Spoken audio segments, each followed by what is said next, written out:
Iranian hardliners still cracking down on anti-government protests while holding more rallies of their own. Now, the Trump administration says all of this is proving that Obama's Iran deal was deeply flawed. So should we kill the deal to help the protesters? Hi, everybody. I'm David Aslan. Welcome to Forbes on Fox. Let's go in focus to find out more with Steve Forbes, Rich Carlgard, Elizabeth McDonald, Sabrina Schaefer, John Tamny, and Capri Cafaro. So, Steve, next Friday is the deadline to certify or decertify Iranian compliance with the nuke deal. Should we decertify Iran and kill the deal? Yes, David, it's a bad deal with an evil regime that's the biggest source of terrorism in the world. They've suppressed their own people. They're financing Hezbollah, which is killing thousands of people in the Middle East. You had that scandal Politico revealed a few weeks ago about how the Obama administration quashed an investigation and suppression of Hezbollah's drug deals. So it's a rotten regime, pressing its own people, spreading terror. Yes, get rid of the regime, and this is a good way to do it. Well, John Tamny, President Trump says the Iran deal empowered the government and didn't empower at all the Iranian people, and that's apparently what the Iranian people are now saying. Let me just put up on the screen Donald Trump's tweet of earlier this week on this. He said, the people of Iran finally acting against the brutal and corrupt Iranian regime. All of the money that President Obama so foolishly gave them went into terrorism and into their pockets. The people have little food, big inflation, and no human rights. The U.S. is watching. What do you think? Well, I don't think the protests have anything to do with the Iran deal. My problem with the Iran deal is that it elevates a regime that's not legitimate. Every time Democrats and Republicans make a big story out of Iran, they empower really bad people. And so to me, the answer is to not to enter into deals that are going to be broken in the first place, but to ignore that which is illegitimate. That is what will drive them from power, not deals that aren't worth the paper they're printed on. But, Emac, the point is that the deal gave them so much money which they have used to expand their sphere of influence. You look at a map of the Middle East, they are in all kinds of places: Iraq, Syria, Lebanon, Yemen. The protesters want them out. That's what they were chanting. They said death to Hezbollah, no to Syria, no to Yemen.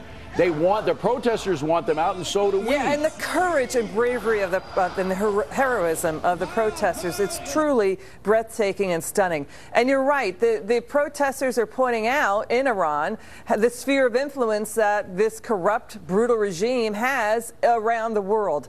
And I'll tell you something, David, when you oppress half of your economy, meaning women, you're going to be in the Stone Ages. That's what's happening. And that money went to the Iran regime. The Revolutionary Guard, the military, and the government, and the Ayatollahs, they oversee and own 2/3 of the assets in that country. They don't pay any taxes. They squash small businesses. That's what the people on the streets of Iran are saying. Enough. This theocracy is much younger than this very old country. This country is like thousands of years old. The people have had it. They're saying, get rid of these brutal dictators. They don't want it anymore. And they don't deserve the way the Democrats and the Obama administration officials are ignoring them to this day. Capri, we also heard from Treasury Secretary Steve Mnuchin, who talked about the economic mismanagement that Emac was just discussing. He said, we will not hesitate to call out the regime's economic mismanagement and diversion of significant resources to fund threatening missile systems at the expense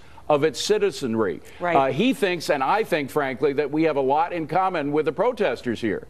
We obviously do. I mean, obviously, these protesters in Iran, want to see democracy. They want to see freedom. They want to be empowered. And that's what they're fighting to do. And it does seem to me, from my understanding, and I don't claim to be a Middle East expert. I've focused more of my academic work on the former Soviet republics. But it's my understanding that a huge impetus behind the protests in Iran is because of very high unemployment, high inflation, and high prices. The lack of economic opportunity has really brought these folks to the streets, and no question about it, the mismanagement and mishandling of funds, including, any of the assets that were available to them post-Iran deal. And I'm not weighing in on whether or not the Iran deal is good or bad, but it's clear that the government in Iran is not directing any of that towards the people of Iran to help them.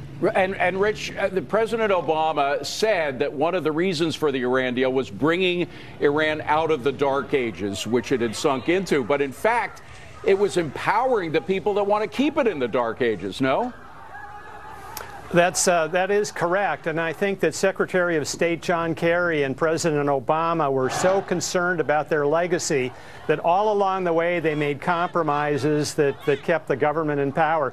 I love the point that EMAC made. You know, there are so many bright, ambitious, accomplished Iranians in the United States. They tend to call themselves Persians. Mm-hmm. You know, and all we have to do is remove this crappy government, and this economy in Iran will boom because it's full of ambitious, bright, entrepreneurial people. Well, and Sabrina, let's be specific about how much money the mullahs came into as a result of the Iran deal. It was at least $100 billion that had been held by the United States, accumulated interest. We released $100 billion, plus there was all that trading going on with Europe. And in spite of all that new money, the people are still suffering. So it's clear that the mullahs are stuffing their pockets with the cash and using it to expand their influence in countries where they don't belong.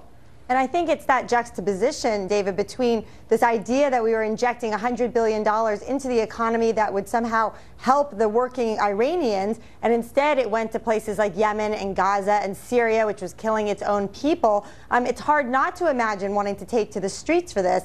Of course, I think that this is also an interesting opportunity for the Trump administration to use human rights as a leverage here when they go back to the negotiating tables next week. John, let me just put up that map again, if I can, of the spheres of influence that Iran has gone into with their newfound wealth.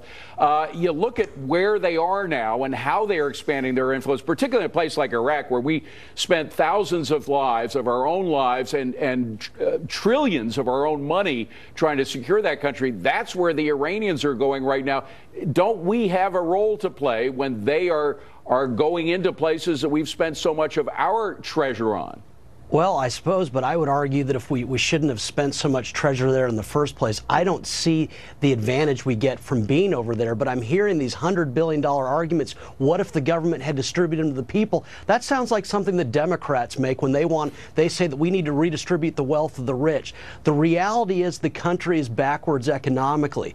Well, you don't move the country forward economically by dealing with a regime that's illegitimate. You move them forward by ignoring them so that they're forced out of power. But Steve, again, the point is it's tough to ignore people that are expanding their ways, not only in places where we've spilled our own blood, American blood, but places where we're trying to help our allies develop more democratic ways. That's right, David, and Iran wants us out of the world, David. That's why they're developing ballistic missiles to reach the United States. That's why they have a full-fledged nuclear program, a la North Korea, to blackmail and hit the United States.